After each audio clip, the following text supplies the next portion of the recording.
São 2h05, acho que a gente já pode começar. Primeiramente, bem-vinda, Joceline. Obrigada por topar vir aqui e conversar com a gente hoje.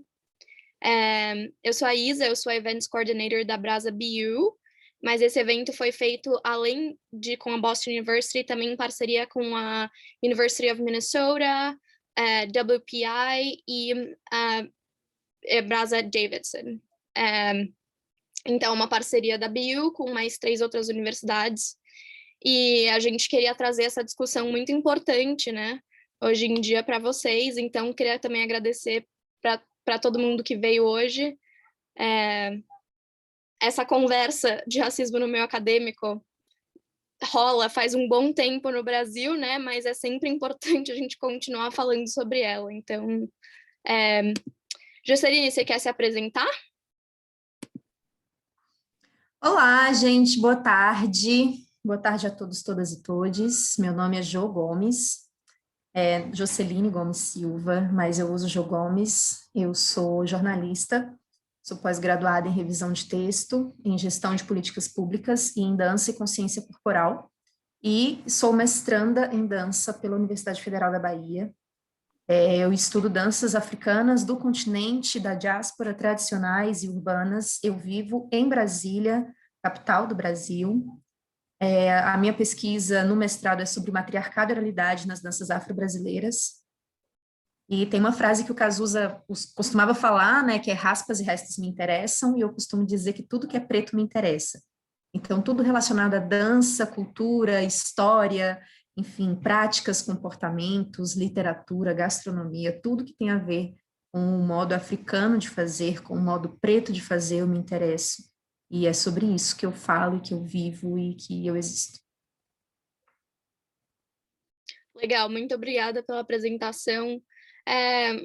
Queria começar com uma pergunta, na verdade, sobre sua conexão pessoal. Qual que é a sua conexão pessoal com o seu trabalho, com a sua pesquisa? Como é que você entrou nesse meio de estudar tudo isso?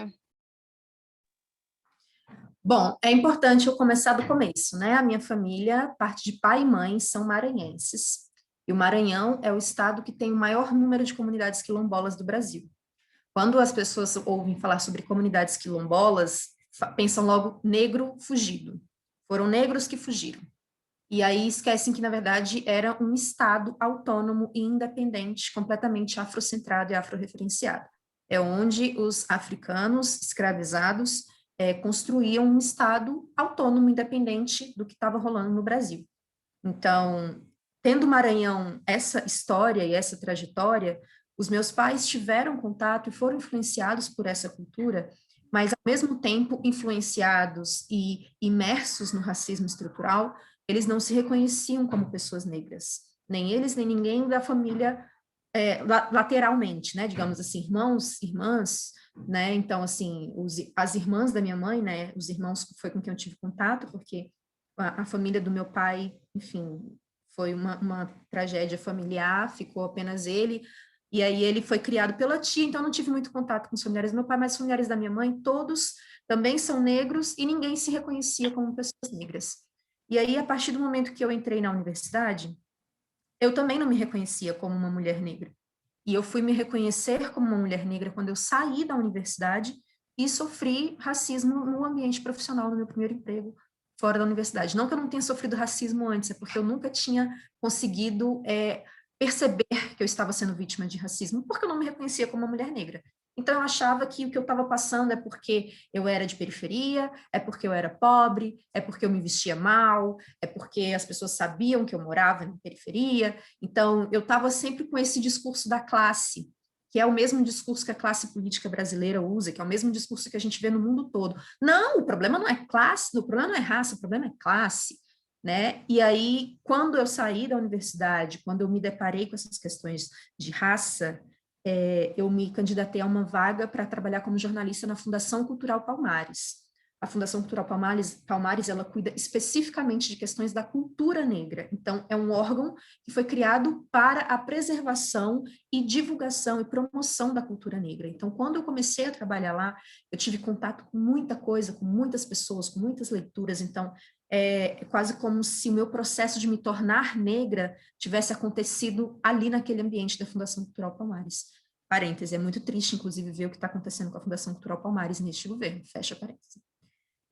E aí, em 2015, eu tive contato com o Grupo Cultural Obará, que é um grupo de teatro, percussão, canto, dança daqui de Brasília, formado com integrantes, ex-integrantes de grandes grupos de teatro e de música da Bahia, né, como Timbalada, Olodum, Balé Folclórico da Bahia, enfim, grandes mestres, né, que tiveram esses espaços como seus formadores. Então, no Obará, eu realmente mergulhei na cultura negra, mas agora não do ponto de vista da jornalista que está escrevendo sobre isso, mas do ponto de vista da artista que está participando desses processos criativos. Então, nós fizemos um espetáculo chamado Ainiará, que tinha elementos ancestrais, né, com as danças dos orixás, com as danças afro-brasileiras tradicionais, e elementos contemporâneos, né, com dança, música, com os próprios atores e atrizes escrevendo e interpretando suas cenas, né, e a minha cena era exatamente sobre a mulher negra ocupar qualquer espaço, ocupar qualquer ambiente. E aquele espetáculo foi um divisor de águas na minha vida, sabe? Foi quando eu já estudava dança, eu já fazia aulas de dança, mas aquele espetáculo me mostrou que, de fato, nós podemos estar em qualquer lugar. E não interessa se a gente está como jornalista, se a gente está como artista, se a gente está como público. A partir do momento que a gente identifica essa unidade cultural africana em todos os nossos projetos, processos e produtos, a gente percebe que essa unidade cultural africana é o que faz as pessoas pretas sofrerem no mundo inteiro. Porque nós vamos ter mecanismos muito parecidos de ação em qualquer lugar que a gente esteja. E nós vamos sofrer de opressões muito parecidas em qualquer lugar onde a gente esteja. Então, seja um preto rico, seja um preto pobre, ele vai sofrer coisas muito parecidas em qualquer lugar do mundo onde ele estiver. E seja um preto rico, seja um preto pobre, ele vai encontrar mecanismos de se defender e de resistir também muito parecidos. Então, nós temos uma pluralidade muito grande, né? Nós não somos todos iguais, nós somos diferentes e precisamos ser respeitados nas nossas diferenças, isso de pretos para brancos, mas também dentre as pessoas pretas, né? Nem todos pensam da mesma forma, nem todos têm a mesma religião, nem todos gostam de dançar, nem todos gostam, enfim, né? Nós somos plurais na nossa unidade. E isso precisa ser compreendido também. Então, por exemplo, isso que eu falo, que eu observo, que eu percebo, nós temos práticas muito semelhantes de ser e estar no mundo, e essa unidade cultural, ela pode, por escolha, ser abafada, né? Então, por exemplo, isso um exemplo básico aqui para vocês. Nas famílias pretas, a gente costuma pedir a bênção para as pessoas mais velhas, mãe, pai, tio, avó, enfim. E aí tem as pessoas que escolhem não fazer isso. E tá tudo bem, entendeu? Mas, assim, que isso é uma unidade cultural africana, é. Então, quando eu comecei a estudar mais a fundo, né, as questões da cultura preta, tanto como jornalista, tanto quanto como artista, eu percebi que eu já fazia coisas que eu não sabia que eram práticas ancestrais, mesmo antes de eu me reconhecer como uma mulher negra. Então, essa unidade cultural foi o que me fez entrar em contato com todos esses estudos, com todas essas pesquisas e querer me aprofundar cada vez mais nesse tema, né? Então, é muito importante a gente circular por ambientes em que nós possamos ser acolhidos por outros iguais a nós.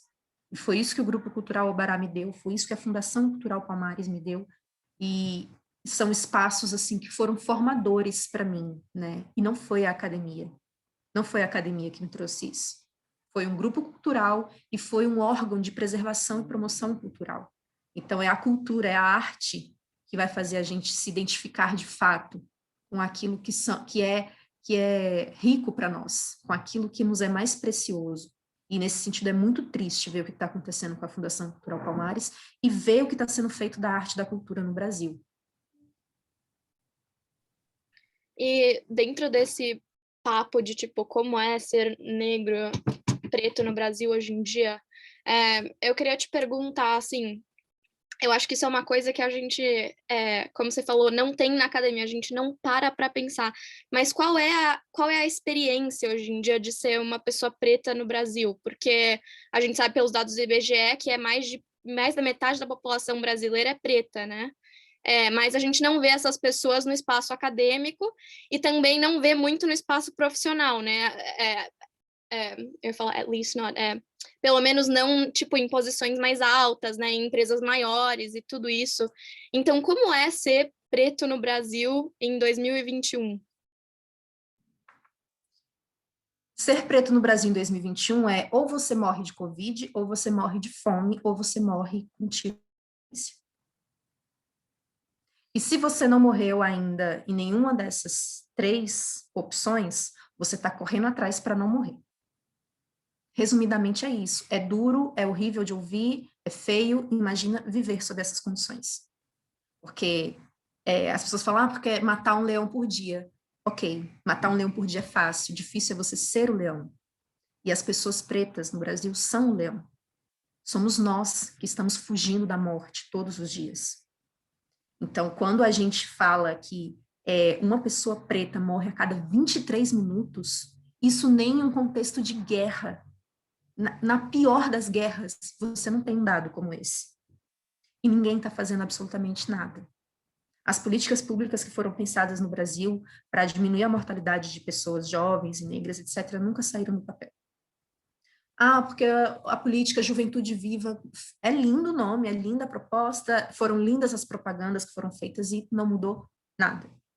Então, ser preto hoje no Brasil é você ligar a televisão e você ver, sim, um número maior de pessoas pretas fazendo comerciais, o que não garante que a gente está nos cargos de poder, que a gente está no Congresso, que a gente está na academia, que a gente está nos grandes cargos dentro das empresas. A gente voltou para a linha da miséria, e quando a gente fala que o Brasil voltou para a linha da miséria, a gente sabe quem está na linha da miséria. Quando o Brasil voltou para o mapa da fome, a gente sabe quem está passando fome. E não são as pessoas brancas.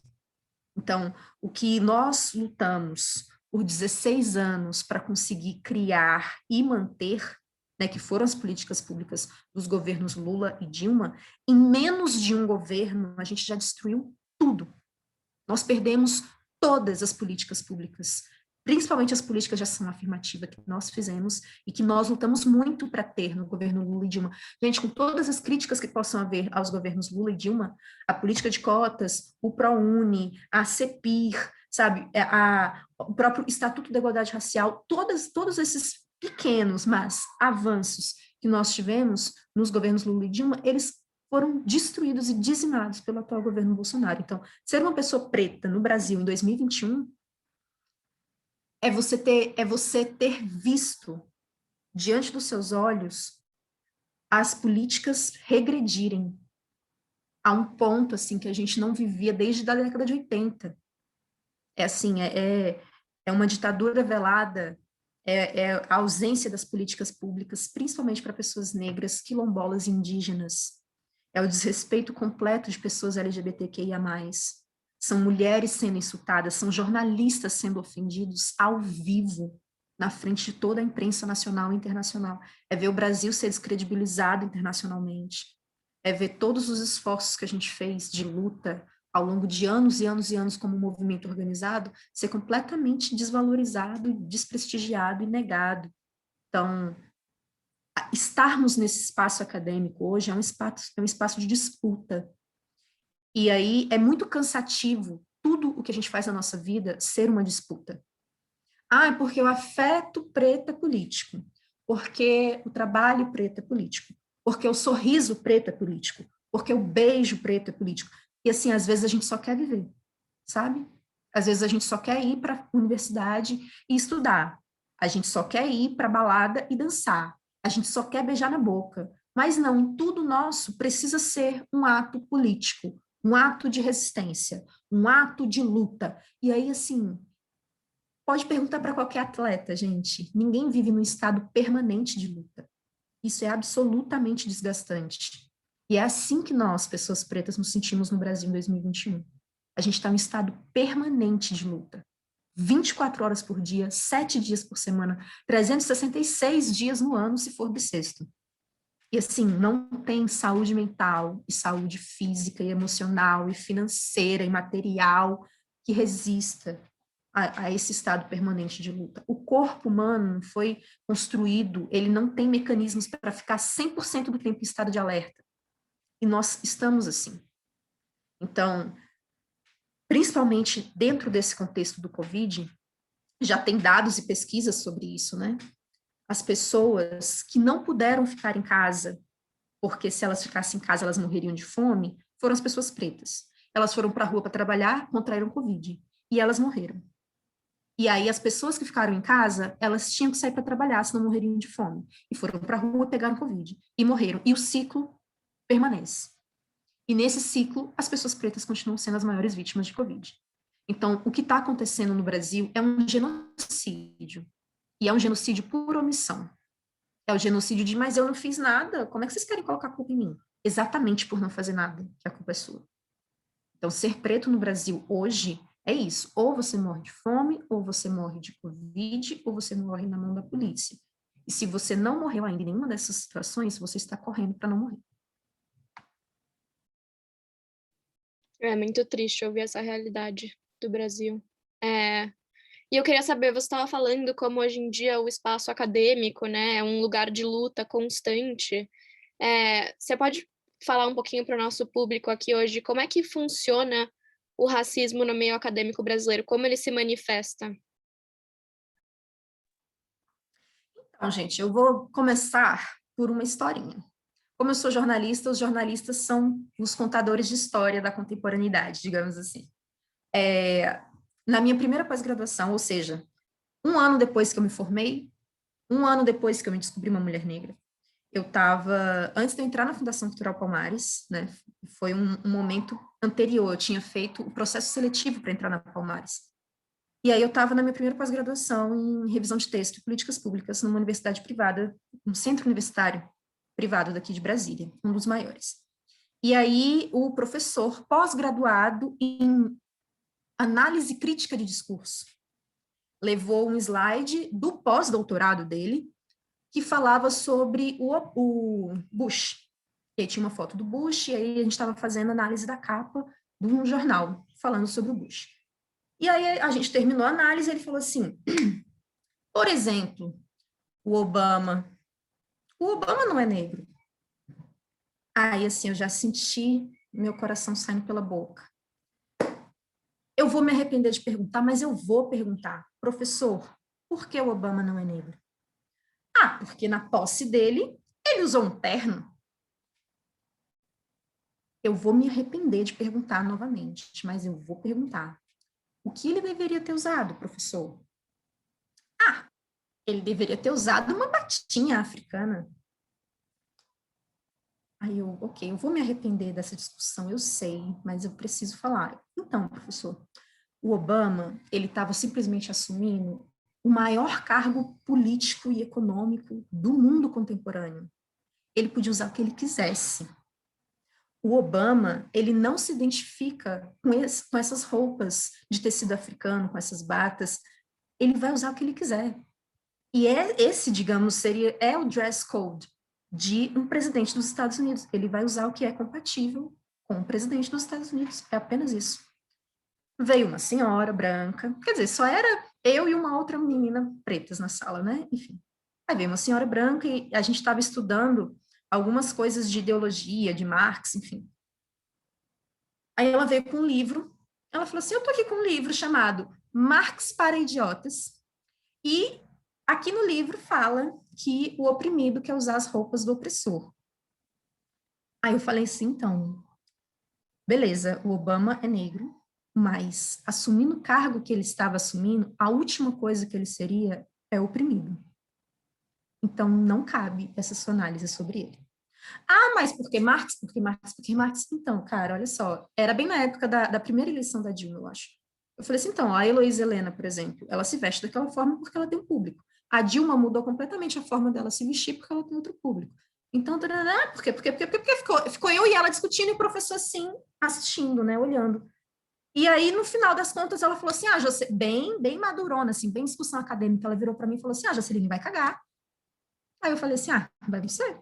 Aí ela, ai, meu coração, eu tô passando mal, eu tenho pressão alta, ai, meu remédio. E aí saiu da sala. E o professor, assim, ó, assistindo. E nisso a gente já tava se gritando, assim, eu e ela, né? E nisso o professor assistindo, assim, quando ela saiu, nossa, ela fica nervosa, né? Aí ela voltou para a porta da sala. Eu falei assim, então, Ana, ela, então o quê? Continuou gritando comigo. Eu falei, então, não tô gritando com você. Eu acho que a gente estava falando basicamente a mesma coisa com palavras diferentes. Ela, olha só, Joceline, eu sou formada em História na UNB. Você não tem capacidade acadêmica de estar aqui. Você não sabe discutir porque você é panfletária. Pegou as coisas dela e foi embora da aula. Eu passei da manhã para a noite. E passando para a noite, eu sendo uma mulher preta andando sozinha na rua, eu tinha que mobilizar um monte de gente. Uma amiga minha tinha que me levar na rodoviária para eu pegar o ônibus, para o meu pai me buscar, meu pai não, minha mãe me buscar na parada quando eu chegasse. Mas, assim, a minha saúde mental não me permitiria estar naquele mesmo espaço com aquela pessoa. Muito menos ter a aula com esse professor. Porque se não interessa o pós-doutorado em análise crítica de discurso que você tenha, se você não consegue ver a babaquice que é falar que o Obama não é preto porque ele usou um terno, quem não tem capacidade acadêmica aqui é você. Porque, assim, pelo amor de Deus, que análise crítica de discurso é essa? Então, quando a gente está falando de racismo no meio acadêmico, ele se manifesta dessa forma. Ele se manifesta diminuindo as pessoas pretas, diminuindo seus saberes, diminuindo sua epistemologia. Quando a gente fala de epistemicídio, é isso, é da morte dos nossos saberes. E a morte dos nossos saberes porque eles não são legitimados por esse espaço que, teoricamente, legitima tudo. Inclusive, um pós-doutorado falar que Obama não é preto porque usou um terno. A ele é permitido falar esse tipo de barbaridade porque ele tem um pós-doutorado? Quem legitimou isso? Em que momento isso foi legitimado? Quem falou que ele tinha autorização para falar esse tipo de coisa? Mas quando a gente fala hoje da universidade, muitas pessoas pretas, inclusive, falam: esse não é um espaço para nós, não foi feito para nós, eu não quero isso, taranã, e a gente esquece que a primeira universidade do mundo foi criada em território africano, foi criada por pessoas pretas. Foi a universidade em Timbuktu, no Mali, uma universidade que começou estudando o Alcorão, pessoas pretas estudando o Alcorão, e depois começou a estudar tudo do universo, daí o nome universidade. Ou seja, quem criou a primeira universidade do mundo foram pessoas pretas, em território africano. E a partir da colonização, a universidade virou o que ela é hoje. Esse espaço que realmente não nos reconhece, que não nos aceita, que não aceita os nossos saberes, que não aceita as nossas práticas, e que tenta a todo momento nos colocar para ler eles, para estudar eles, as práticas deles, a cultura deles, o modo de ser, fazer, estar, pensar no mundo deles, enquanto a gente quer registrar os nossos saberes.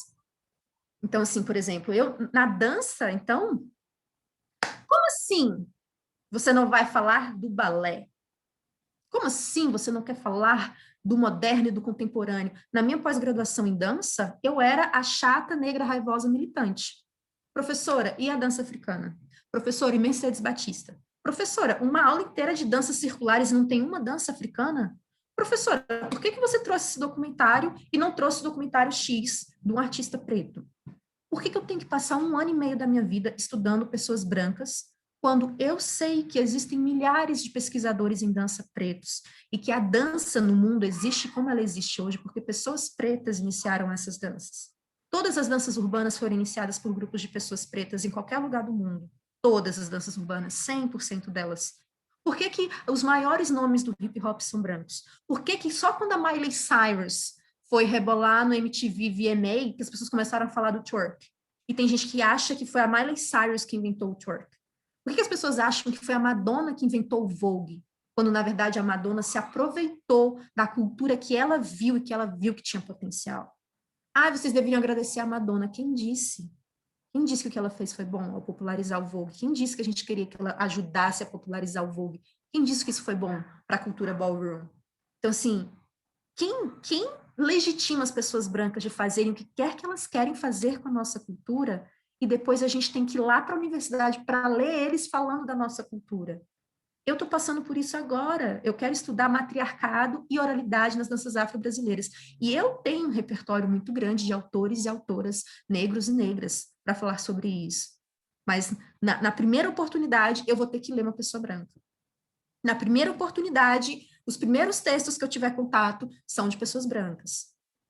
Então, assim, por que a gente não investe na entrada maciça de pessoas pretas na universidade para construir esse conhecimento? Ah, porque não tem gente para escrevendo. Tem. Olha o tanto que acabou de entrar na universidade. Olha o tanto que saiu da universidade nos últimos 10 anos.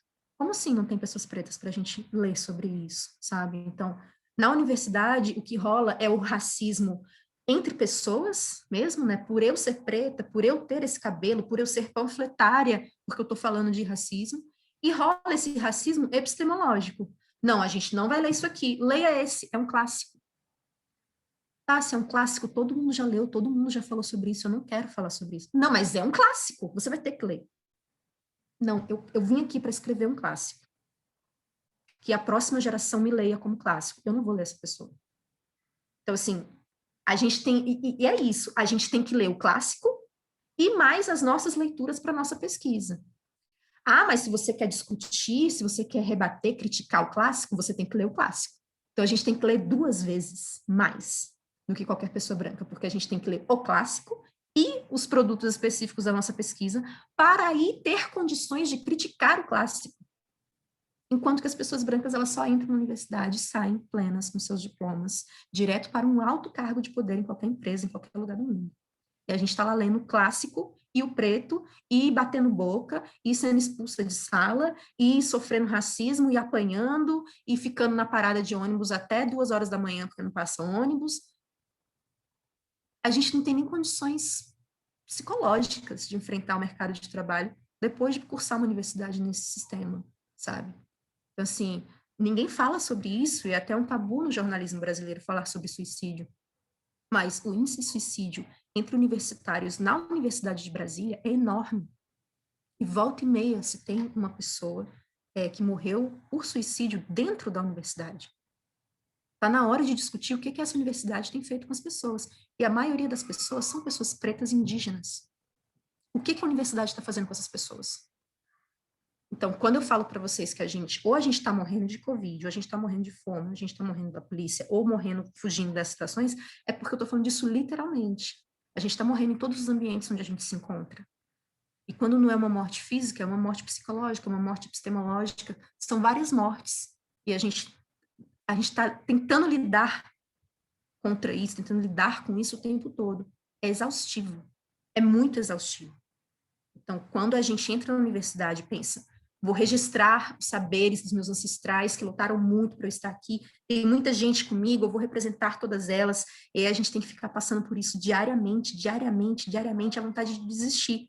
Por isso também a evasão na universidade de pessoas pretas é enorme, porque eu não vou sobreviver aqui num ambiente que não me quer aqui, que vai fazer de tudo para me expulsar aqui, sendo que eu posso viver sem isso. Agora, por exemplo, em Brasília, que daqui a pouco até o cargo de gari, por exemplo, vai exigir um ensino superior, é cada vez mais difícil não ter uma universidade. Agora, é difícil para entrar, é difícil para se manter, é difícil para sair e não dá para viver sem. Como é que a gente faz? Então, assim, é uma discussão muito, muito difícil para nós de ser feita. Até hoje, no Brasil, a gente está discutindo se cotas não é racismo contra os pretos, porque fala que os pretos não têm capacidade. Gente, pelo amor de Deus, a gente precisa superar essa discussão. A gente precisa superar essa discussão. Todos os países do mundo têm cotas, e é o mínimo que cada país do mundo pode fazer como reparação histórica. É o mínimo. O Brasil não teve nenhum tipo de reparação histórica. Então, assim, o racismo dentro da academia, ele se dá por muitas frentes. E a gente fica, assim, em todas as frentes tendo que resistir, mesmo com as políticas e as leis ao nosso lado. É como se elas nunca tivessem estado. É como se a gente fosse cada um por si, sempre. Então, a gente precisa sempre atuar em coletivo, né?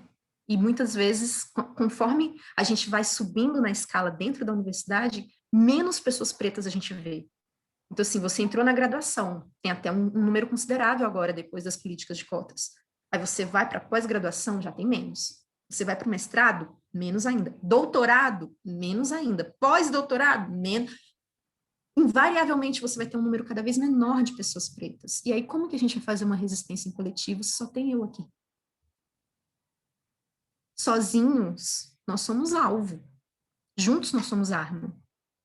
Só que nós não estamos em um número considerável para ser arma na universidade. Então, a gente permanece sendo alvo. E é isso que acontece no Brasil.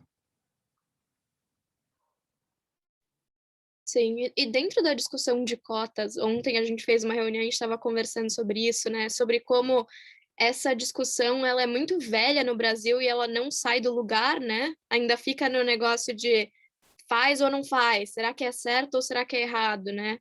E eu queria saber se você tem alguma ideia, por que que você acha que essa discussão fica andando em círculo, em vez da gente só não passar para a próxima coisa, né? Tipo, fazer um avanço.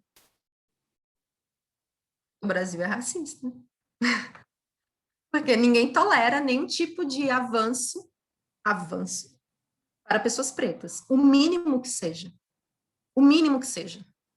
As pessoas não aceitam, as pessoas não toleram e as pessoas querem destruir. Então, assim, como eu falei, né, nos últimos 16 anos, né, com os 4 governos de esquerda que nós tivemos, 3,5, né, porque teve o golpe. Com esses últimos governos, nós tivemos várias políticas de ação afirmativa, nós tivemos várias políticas públicas e órgãos que foram criados, enfim. E aí, ver um preto é o que Emicida, é o que Racionais falam direto, né? Tipo, preto e dinheiro são rivais. Preto e sucesso são rivais. Ver um preto feliz se dando bem, não pode. Então, assim, na primeira oportunidade quando falam da classe C, gente, quem era a classe C? Quem era a classe, quer dizer, quem era a classe D que virou a classe C? Eram pessoas pretas, que começaram a comer carne, começaram a poder comprar carro, começaram a poder comprar casa. Quem vocês pensam que são? Vamos acabar com isso aí. E acabaram. A gente está na miséria de novo. A gente está na linha da fome de novo.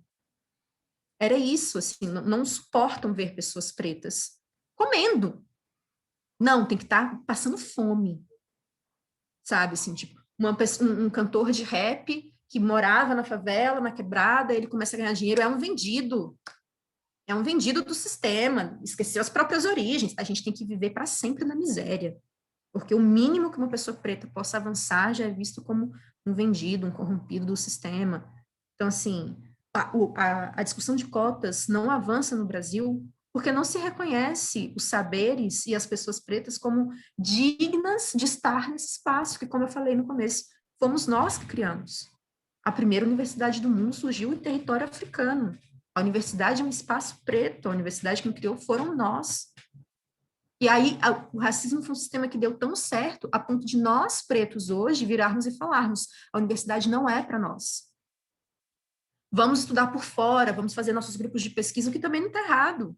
A universidade não precisa ser o único ambiente para a gente desenvolver pesquisas. Nós podemos pesquisar e estudar de outras formas, mas falar que esse espaço não é nosso, isso não é verdade. Nós que criamos a primeira universidade do mundo. Agora foi corrompida a tal ponto, depois da colonização e depois de tudo que os europeus tomaram conta, né? Enfim, tanta coisa, a ponto de nós olharmos para esse espaço hoje e a gente não se reconhecer mais, porque de fato eles deturparam todo o nosso conceito de universidade, né? Então, hoje as cotas, muita gente preta, inclusive, fala isso, né? Ah, é porque é como se eu não tivesse capacidade de passar. Ah, é como se estivesse falando que eu sou menos inteligente. Ah, é racismo dos pretos contra os próprios pretos. E são os absurdos cada vez maiores, sabe? E a partir mesmo disso que eu falei aqui, né? A nossa luta diária pela sobrevivência nos impede até, às vezes, de terminar o ensino médio. Como é que a gente vai chegar na universidade? Então, assim, os bravos que conseguiram terminar o ensino médio e tentam entrar na universidade e ver que o vestibular é um sistema completamente injusto, ele não é imparcial. Aqui em Brasília, por exemplo, o UNB é escola particular que passa. Quem passa na UNB é quem fez escola particular, entendeu? Então, assim, eu sou bolsista do ProUni, Programa Universidade para Todos. Eu fui da primeira turma do ProUni. E se eu não tivesse entrado na universidade pelo ProUni, eu sei que eu não seria quem eu sou hoje. Porque eu estava num momento que eu tinha acabado de sair do ensino médio, eu já entrei na universidade. Você sabe-se lá o que seria da minha vida se eu não tivesse tido aquela oportunidade naquele momento. Então, O Programa Universidade para Todos, o FIES, as cotas, elas são uma forma de garantir que hajam pessoas pretas na universidade. Porque não se trata de facilitar o acesso, não, se trata de garantir que haja pessoas pretas na universidade, porque se não for assim, não vai ter. Não vai ter, sabe? É muito mais difícil, e teria, sim, teria, mas assim, a gente compreendendo o quanto que as pessoas brancas não se incomodam em ser totalidade em nenhum ambiente, se não tivesse cotas, facilmente a gente não teria uma pessoa preta entrando na universidade hoje. Porque é isso, tipo, as pessoas brancas olham em volta e só veem pessoas brancas e para elas está tudo bem. Uai, por que estaria... Por que teria algo errado de ter só gente branca aqui? Porque você vive num país em que 53% da população é de pessoas pretas. Se você está num ambiente que não tem ninguém preto, você está num lugar muito, muito separatista. E aí, quando nós pretos falamos de racismo, somos nós que estamos separando o Brasil. Somos nós que estamos dividindo o Brasil. O diretor de jornalismo da Globo tem um livro chamado Não Somos Racistas. Queremos falar para as pessoas que querem tornar o Brasil um país bicolor. Nós queremos tornar o Brasil um país bicolor? Não, vocês que quiseram tornar o Brasil um país unicolor, quando trouxeram os imigrantes para clarear a população, e tiveram a audácia de colocar isso na Constituição Federal, falando que o Estado brasileiro tinha a obrigatoriedade de transformar o Brasil na nação mais ariana possível. Vocês quiseram transformar o Brasil em um país branco. Aí, se nós falamos de que somos pretos, nós que estamos deturpando a ideia do Brasil, da democracia racial. Então, assim, as cotas são um debate que já era para ter sido superado, porque esse é um espaço que precisa ser garantido. Enquanto não nos dão, enquanto nós não pegamos, na verdade, nós não tomamos posse desse espaço para ser nosso, por direito. Porque enquanto a gente vai ficar pedindo, por favor, parem de nos matar, por favor, mantenham as cotas, por favor, é isso que a gente tem. Ah, não, não, eu vou tirar as cotas, sabe? Porque, tipo, é como se quase. É como não. Nunca foi nosso, de verdade. Foi um direito que aquelas pessoas nos deram, nós temos que ser muito gratas. Princesa Isabel nos deu a liberdade. E são os mitos, assim, que a branquitude acredita por puro cinismo, sabe? Saber a história, eles sabem, mas eles querem nos ensinar uma história que não nos fale da nossa grandeza, não fale que 70% da população preta, quando houve a Lei Áurea, já estava livre por comprar sua própria alforria, pelas fugas, pelas compras de alforria pelas irmandades. Nós já estávamos livres. Esse documento foi para inglês ver. Então, assim, se realmente nos fosse contada a nossa história desde o princípio, nós teríamos esse poder e essa subjetividade forte o suficiente para a gente não ter mais que pedir nada para ninguém. Porque a gente seria, de fato, os donos de todos esses espaços de volta. E é isso que a branquitude tem medo. E é por isso que na universidade não querem que a gente entre, é por isso que não querem que a gente ocupe os cargos de poder, é por isso que não nos contam a nossa real história. Então, uma pessoa preta que entra na universidade, ela está lutando para registrar essa história exatamente para que ela não se perca. Uma pessoa preta que abre um espaço cultural, ela está lutando para garantir que as crianças, que as próximas gerações saibam sua própria história. Cada livro que a gente escreve, publica e vende é uma pessoa a mais para contribuir nessa luta, sabe? Porque o que fazem com a gente é uma morte diária, física, mental, epistemológica, cultural, e a gente está aqui para resistir. Então, assim, viver em resistência é difícil, é cansativo, mas é a nossa única forma de viver e de preservar os nossos conhecimentos. Eu tenho mais perguntas aqui, mas eu queria saber se alguém que veio queria perguntar alguma coisa para a Joceline.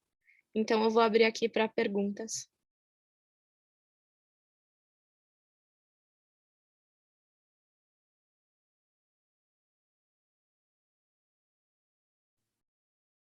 Se vocês não quiserem falar, vocês também podem mandar no chat.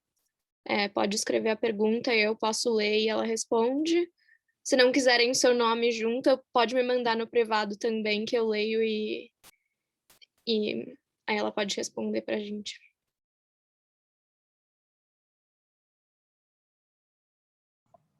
Eu tenho uma pergunta, na verdade. Juscelino, boa tarde, gente.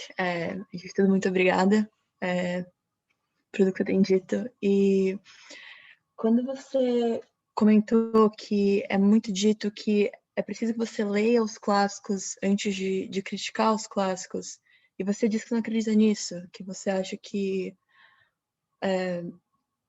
quando você quer escrever uma história, você não necessariamente precisa conhecer o que está sendo contado até então. Como que é isso? Não entendi muito bem. Por exemplo, vou dar um exemplo prático, Rafaela. Eu estou estudando matriarcado e oralidade nas danças afro-brasileiras. E aí, me indicam ler uma obra feminista. Matriarcado não tem nada a ver com feminismo. E aí eu falo, eu não sou feminista. O feminismo não é algo que me representa por não ter sido criado por mulheres pretas. Apesar de hoje existir o feminismo negro, o próprio nome de se manter feminismo mostra que essa ideia veio de algum lugar que não foi nosso. Eu sou uma mulherista africana, porque é uma prática epistemológica, filosófica, é uma teoria e uma forma de incidência no mundo feita de, por, para mulheres pretas. E ela me contempla muito mais, até porque ela engloba o matriarcado dentro de si. O feminismo não. Então tá bom. Então, para você falar sobre isso, você vai ter que falar do feminismo. Por que que eu preciso falar do feminismo se ele não tem absolutamente nada a ver com a minha pesquisa? Nada a ver. Eu não vou falar do feminismo, eu não vou citar o feminismo, eu não vou sequer criticar o feminismo. Eu não preciso do feminismo para minha pesquisa, mas eu tenho que ler o feminismo, porque é um clássico. Para falar de gênero, eu vou ter que obrigatoriamente falar de feminismo. Por quê? Até mesmo nos processos que seriam considerados contraculturais, eu tenho que seguir um processo contracultural que os brancos fizeram. Eu não posso simplesmente falar do mulherismo africana, que é uma proposta contracolonial, contracultural, preta. Eu tenho que falar da proposta contracolonial preta e da proposta contracolonial branca, porque eu não posso falar de um lugar de independência. Eu não posso falar de um lugar de autonomia do povo preto. E assim, quando falam que grandes matriarcas, por exemplo, Lélia Gonzalez foi uma grande socióloga, filósofa, escritora preta brasileira, e ela nunca se declarou feminista. E todas as obras póstumas dela, as pessoas publicam ela como se ela fosse feminista. Ela nunca disse isso em nenhuma obra. Pelo contrário, ela cita autores da afrocentricidade. E a afrocentricidade fala que nós não temos como reivindicar para si, nós, pessoas pretas, teorias e propostas políticas que não são nossas. E o feminismo não é. Então, como é que atribuem a Lélia Gonzalez uma coisa que ela mesma não se atribui? Por que que qualquer movimento político emancipatório de mulheres precisa ser feminista? Aí as pessoas falam, o matriarcado era o feminismo africano. Não, o matriarcado não era o feminismo africano, o matriarcado era o matriarcado. E eu quero falar só do matriarcado. Por que que eu não posso falar só do matriarcado? Eu preciso falar de feminismo, como se fosse a mesma coisa, e não são. Eu vou precisar fazer uma pesquisa só para mostrar que matriarcado não é feminismo? Aí, para eu mostrar que matriarcado não é feminismo, eu vou ter que ler o feminismo? Aí eu vou ter que ler, porque realmente eu vou fazer essa comparação e criticar. Mas no caso da minha pesquisa específica, matriarcado e oralidade nas danças afro-brasileiras, eu não preciso falar do feminismo. Eu não preciso mencionar o feminismo, eu não preciso criticar o feminismo, eu não quero fazer isso. Eu quero focar na minha pesquisa. Mas eu vou ter que ler o feminismo, porque é para mostrar o contraponto, mas eu não vou mostrar contraponto, eu não estou falando sobre isso. E é muito sobre isso, gente. O que aconteceu com Black King da Beyoncé é isso. Ela não estava falando de racismo, ela não estava falando de violência policial, ela não estava falando de nada disso. Ela estava falando sobre pessoas pretas. Não, mas assim, aquele momento ela quis falar sobre o racismo. Não, ela não estava falando de racismo. Não tem pessoas brancas no filme. Tem uma pessoa branca no filme. Isso quer dizer que ela está falando de racismo? A gente não pode falar só de nós. Nós temos que falar sempre de nós em relação a um branco. A nossa teoria em comparação com uma teoria branca. A nossa cultura em relação a uma cultura branca. Nós não podemos falar só de nós. eu quero falar só de nós. Eu quero falar só do que foi feito, produzido, pensado, criado por pessoas pretas. Posso? Não. Ai, nossa, mas é um clássico. Gente, é um clássico para vocês. Eu tenho outros clássicos. Eu tenho outros clássicos. Sabe, para mim, Rampatebá é um clássico da oralidade. É um clássico da contação de histórias. É um clássico que eu posso ler e citá-lo e falar sobre ele como um clássico. Mas não, clássico é Foucault, clássico é Simone de Beauvoir, clássico é... Vocês não aceitam a gente ter outros clássicos? Quem definiu o que é clássico? Quem definiu? Por exemplo, quando a gente fala de dança clássica é o balé. Ué, para mim, dança clássica é outra coisa. Eu tenho outros clássicos, eu tenho outros tradicionais. Então, assim, a crítica não é ter que ler os clássicos. Se eu for criticar os clássicos, eu realmente preciso ler os clássicos. Agora, se eu não vou nem citar nada relativo a esses clássicos na minha pesquisa, por que que eu tenho que ler os clássicos? Porque tem que ler os clássicos. Nossa, tapa na cara, assim, total. Porque eu pensei que eu estava raciocinando já de um pressuposto de uma necessidade de superação, né? Que você está num jogo no qual você tem as regras principais, né? Então você, para fazer essa superação, você precisa jogar as regras do jogo para depois superar, né? Mas não, você não precisa dessa comparação, você não precisa... Caramba, essa necessidade de contraposto realmente não existe. Uma coisa que eu tinha... Obrigada. Nada, tamo junto. E é para isso, esse espaço que é para isso. É isso que eu falei ontem para Isabela, sabe? Às vezes a gente está vindo de um lugar porque foi o lugar que nos colocaram, sabe? Tipo, de raciocinar dessa determinada forma. E a gente precisa estar conversando com pessoas que tragam outros pontos de vista para nós, para a gente conseguir sair desse lugar. Porque é isso, sabe? Eu vi um vídeo falando sobre a vida acadêmica, e aí falam assim, não, tem disciplinas na vida acadêmica que você só tem que sobreviver. E aí, depois que você passar e for aprovado e pegar a sua nota, você pode lutar contra esse ambiente opressivo de uma forma coletiva. E aí, eu fiz uma resenha desse vídeo. E eu mandei para a professora falando assim, quando vocês, pessoas brancas, falam de sobreviver, do que exatamente vocês estão falando? Porque para nós, sobreviver é literalmente sobreviver. É literalmente não morrer. É literalmente não perder a vida. Sabe o Chaves? Eu prefiro morrer do que perder a vida. É literalmente não perder a vida, sabe? Então, quando se usa sobreviver nesse contexto do ser aprovado numa disciplina de mestrado, de graduação, para nós sobreviver tem outro sentido, sabe? E sobrevive a matéria e depois você luta contra isso de uma forma coletiva. Que forma coletiva, se somos cada vez menos conforme a gente vai subindo na escala acadêmica, sabe? Então, e aí, nessa minha resenha, eu falei assim, é como diz Lauryn Hill, é como perder o jogo antes mesmo de jogar. E aí foi muito interessante você trazer essa lógica do jogo, né? De jogar as regras do jogo. Só que, assim, é a frase da Lauryn Hill para mim, sabe? É você perder o jogo antes mesmo de jogar. Você nem teve a oportunidade de jogar e você já perdeu. Você nem entrou na universidade e você não vai conseguir entrar. Você não vai nem conseguir jogar as regras. E quando você entra, vai ter sempre alguém para te falar, não, agora a regra mudou, agora a regra é outra, sabe, assim, é muito difícil, sabe, é uma resistência diária, é muito pesado. Mas obrigada pela sua pergunta e pelo seu comentário, Rafaela. Obrigada, eu.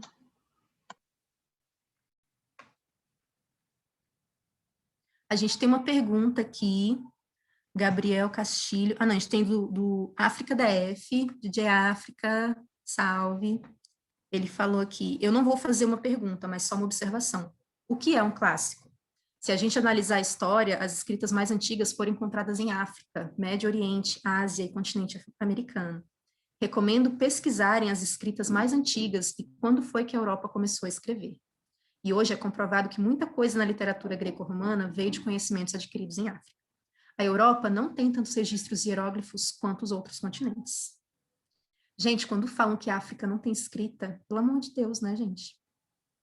A escrita cuneiforme, os primeiros registros de coisas escritas foram encontrados em território africano. Do que vocês estão falando? sabe? Assim, tem hieróglifos e tem inscrições nas paredes no território que hoje nós chamamos de Egito, mas que o nome original era Kemet, que até hoje não foram traduzidos. Como é que vocês têm coragem de falar que a África não tem escrita, sabe? Não faz o menor sentido. Gabriel Castilho também escreveu aqui. Recentemente, eu li um livro chamado Homegoing, de uma escritora ganesa chamada Yaji Aziz. Sim, o retorno para casa, em português. Livro da minha vida, do lado de Um Defeito de Cor. E achei uma história bastante forte e real, mesmo sendo uma narração, sobre a construção de um trauma quase que hereditário, compartilhado por uma grande parte da população preta nos Estados Unidos, sejam descendentes de escravos ou de imigrantes. Você tocou bastante no assunto da quase que inexistência e desencorajamento de literatura africana nas universidades. Na sua opinião, o quão importante é ter essa representatividade não só para o meio acadêmico, mas também na sociedade e para outros países? O que essa representatividade proporcionaria para a desconstrução do racismo sistemático?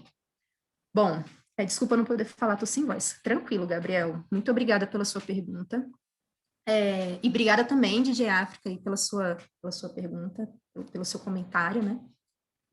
Bom, Gabriel, uma coisa que eu costumo dizer bastante é: representatividade sem protagonismo e sem autonomia não nos representa. O que isso significa? Vou pegar um exemplo, de novo, a contaçãozinha de histórias. Manuel Carlos é um grande dramaturgo brasileiro, ele escreve novelas há milhares de anos na Globo, que é a maior emissora daqui do Brasil e já está no mundo todo.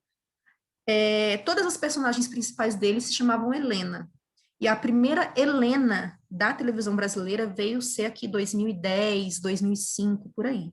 A primeira Helena preta. E aí, nos primeiros 10 episódios da primeira protagonista preta do horário nobre da televisão brasileira, ela estava ajoelhada e levou um tapa na cara de Lília Cabral, que é uma atriz branca.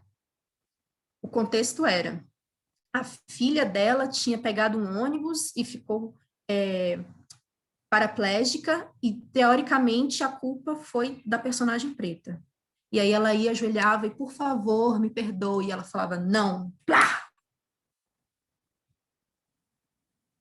O impacto simbólico de uma imagem como essa é muito grande. E aí as pessoas me falam assim, mas já teve uma protagonista preta. Essa protagonista preta estava ajoelhada, levando um tapa na cara, em horário nobre. E é essa a memória que eu vou ter dessa novela. Isso não me representa. Tem uma frase do MV Bill que ele fala assim, novela de escravo, a emissora gosta, vê os pretos chibatados pelas costas. A representatividade do preto é em filme sobre escravidão, é em filme sobre a colonização africana, é em filme sobre guerra às drogas, é em filme sobre o tráfico de drogas. É só isso que a pessoa preta pode ser no mundo? Vítima e provocador de violência? Isso não me representa. Eu nunca peguei uma arma, eu nunca fiz briga na escola, isso não me representa. Então, assim, quando a gente fala de representatividade, a gente tem que ir para outros lugares, para outros espaços.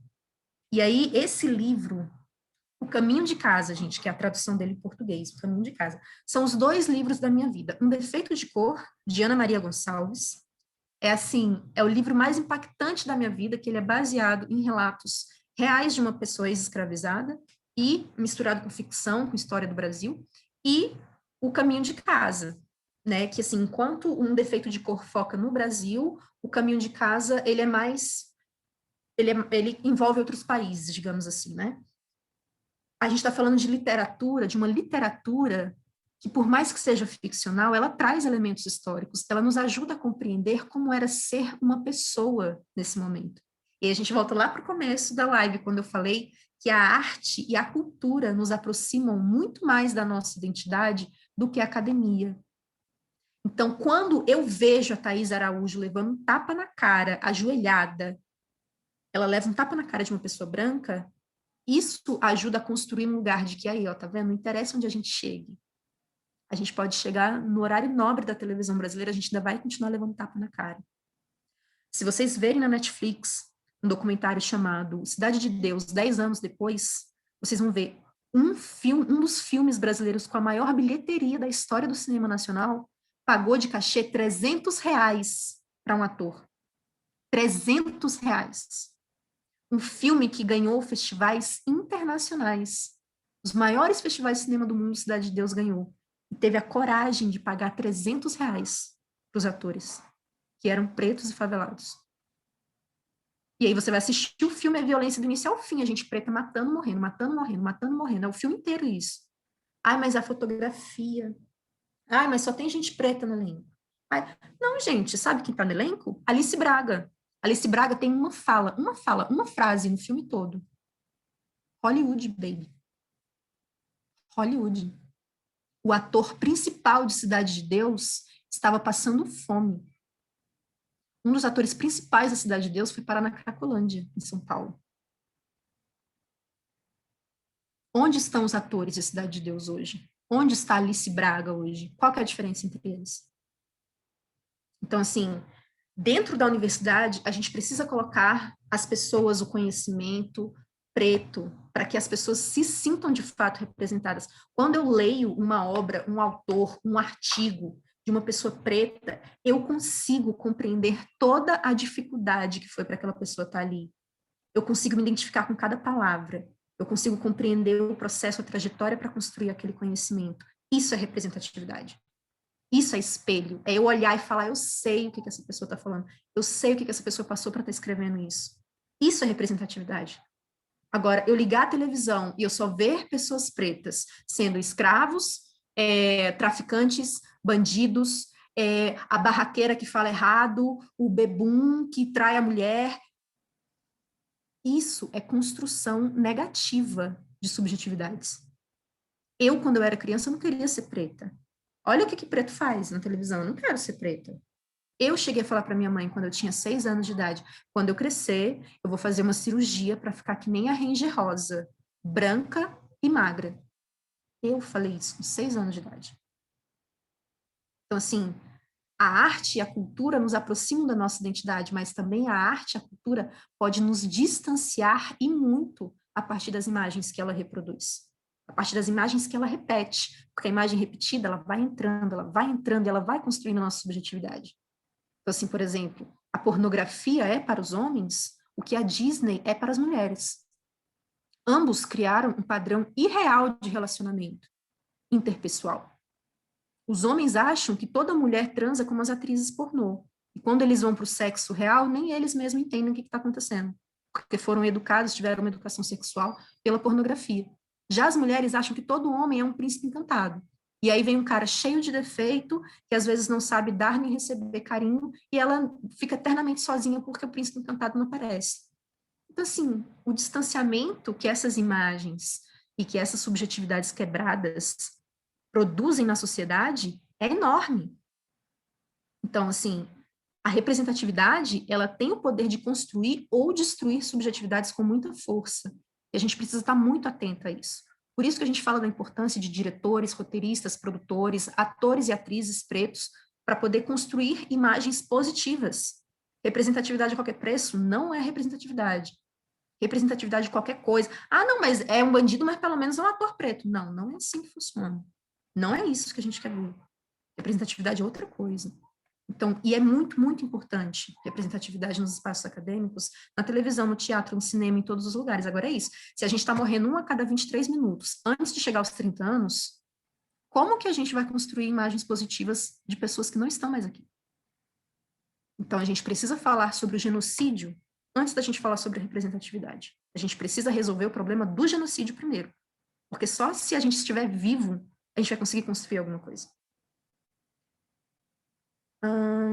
A Isabela está falando, chegamos na marca de 1 hora. Gostaria de agradecer a todos que vieram hoje. Quem quiser ficar para conversar um pouco mais, pode.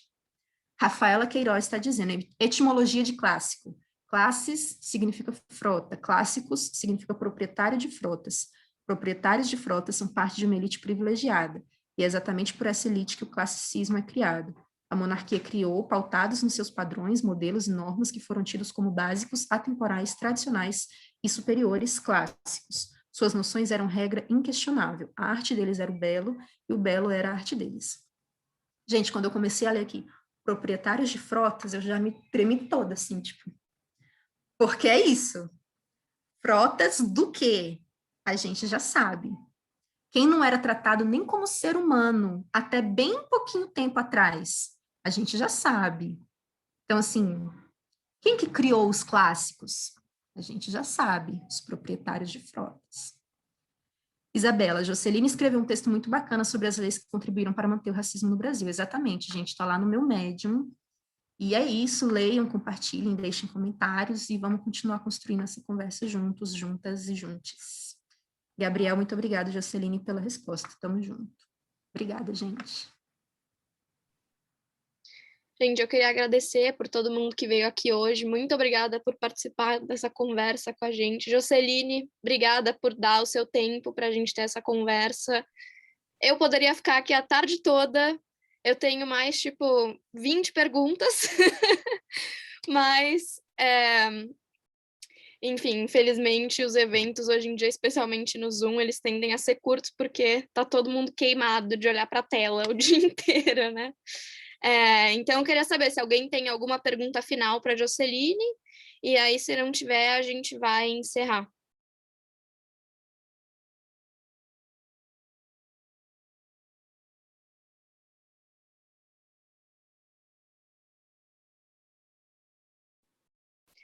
Bom, eu queria agradecer, já que ninguém falou mais nenhuma pergunta, eu queria agradecer muito pelo convite. Eu falei para a Isabela sobre a importância de espaços como esses, sabe? Que o racismo não foi criado pelas pessoas pretas. Logo, não são as pessoas pretas que vão resolvê-lo. Não são as pessoas pretas que têm que falar sobre ele.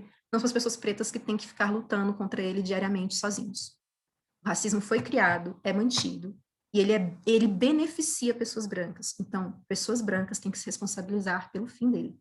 Como as pessoas brancas se beneficiam dele, elas não lutam contra ele. Então, encontrar pessoas que estejam dispostas a fazer eventos como esse, a fazer debates como esse, que por mais que a gente esteja aqui em um grupo pequeno, já demonstra que esse grupo pequeno tem um interesse em lutar contra isso. Vocês, pessoas aqui, são as responsáveis por procurar outras pessoas que também queiram se engajar nessa luta. Então, vocês vão ter acesso a lugares e pessoas que eu não vou ter, que o DJ África não vai ter. Então, é responsabilidade de vocês levar esses conhecimentos e essas informações a um número cada vez maior de pessoas brancas, porque, de fato, elas podem não conviver com nenhuma pessoa preta ao longo de toda a sua vida, e elas não terem a menor ideia do que está acontecendo deste lado de cá, né? Então, por favor, compartilhem as coisas que vocês aprenderam, ouviram, que vocês conheceram aqui hoje, ou que vocês já sabiam que nunca tinham parado só para observar isso. Então, levem essas informações, esse link, enfim, o debate que foi feito aqui para outras pessoas brancas. E, assim, coloco o meu Instagram à disposição, tá? Jo Gomes Dança. Podem vir falar comigo no privado, se alguém tinha mais alguma pergunta, algum comentário para fazer aqui, não deu para fazer. Meu Instagram está aberto. Enfim, lá a gente pode trocar telefone, e-mail, mas, por favor, se mobilizem no sentido mesmo de lutar contra isso, porque não fomos nós que criamos esse problema, então é necessário que vocês resolvam o problema que foi criado.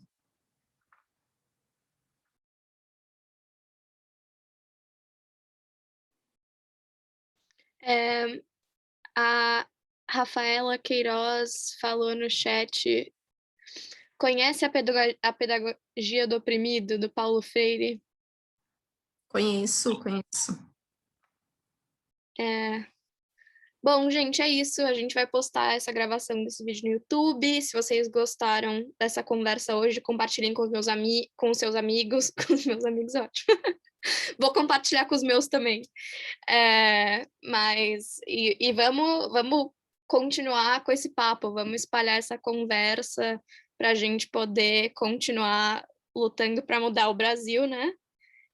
Muito obrigada, Joceline, e é isso, gente. Bom fim de semana para todo mundo.